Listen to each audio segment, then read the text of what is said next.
Bob McCown, Richard Deitch back with you. It seems there is never a time in the world of sport where some legal issue isn't surfaced or being contemplated, and usually more than one.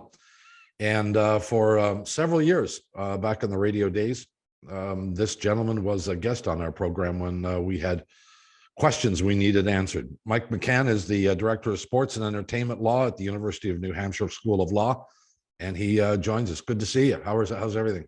Everything's good, Bob. Good to reconnect, and I hope everything's going well. Well, in no particular order. Let's start with this one. I'm an Ohio State Buckeye fan and followed the Big Ten since I was about 6 years old, back when there were actually 10 teams in the Big Ten. Now there look like there might be 200 before it's all said and done. But while a bunch of schools have joined, and significant schools have joined the Big Ten, the most recent addition of UCLA and USC are almost undoubtedly the two biggest. I got a bunch of questions about this, but first of all, how does a school legally leave a conference? Do they not sign some kind of letter of intent or commitment, or how does it work? Yeah, so they're in contract with the conference itself. There's a membership agreement, and usually the contract contains language in terms of exiting. And usually there's a notice requirement. There might be paying a fee. There might be limited circumstances when a school can leave a conference. But these conferences are really designed in some way to sort of end at some point. That I think there's an acknowledgement that there's conference movement in terms of members, and yeah, but it's contractual. That's the nature of the relationship.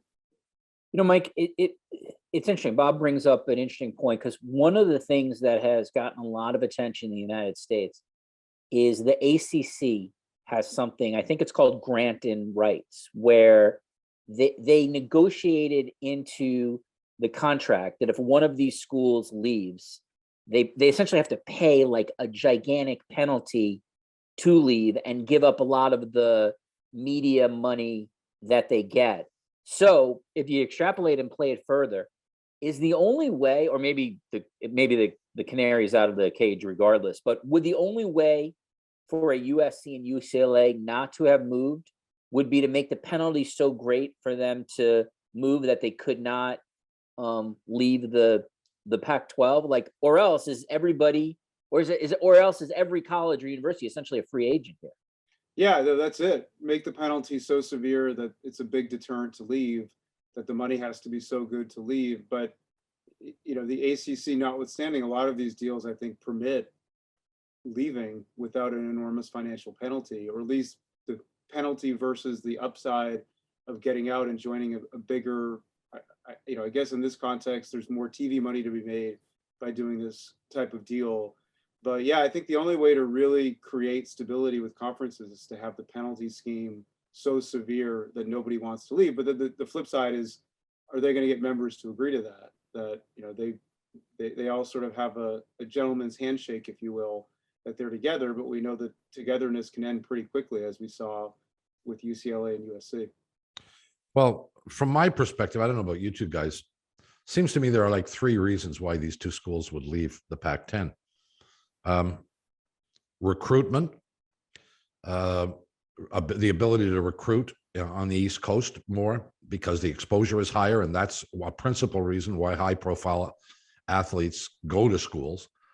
They want exposure on television, and the Big Ten can give you tons of that.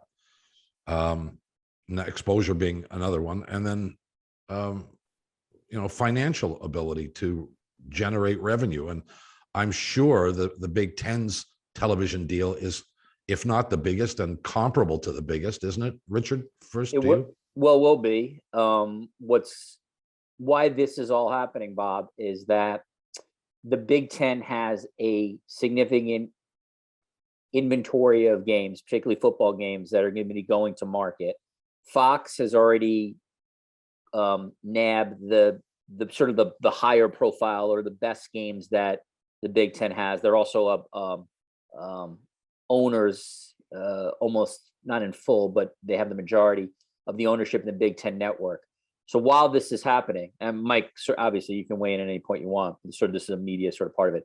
Why this is happening now is that the Big Ten rights are coming up to market. And so USC and UCLA obviously makes that conference that much more attractive to the ESPNs, the Foxes, the Apples, the Amazons, etc. So that, to me, Bob, is really, if I had to analyze it, I think the biggest move, the biggest reason for USC and UCLA moving to the Big Ten is that they want a part of this gigantic, what looks to Sure. be more than $1 billion worth of media rights coming in, so that they can compete against all the other Big Ten schools and the SEC schools, which essentially have the ESPN deal. But yeah, we're in the, actually, it's really going to come up very, very soon, where the Big Ten will eventually announce where it's going to parcel these non-Fox games to, and all these smarter analysts than me say it'll be the first conference to get over $1 billion worth of media rights in college football. I would also say, I mean, I'm of an age where in the Pac-10, almost invariably it was USC and UCLA competing for a trip to the Rose Bowl and eventually a national championship. And the other 8 schools, every once in a while somebody come jump up and bite somebody, but they weren't comparable. The Arizona schools, Washington schools, Oregon, Stanford, Cal, none of them were of equal prominence to USC and UCLA. But that has changed. These schools no longer dominate in recruitment, and they no longer dominate on the field either.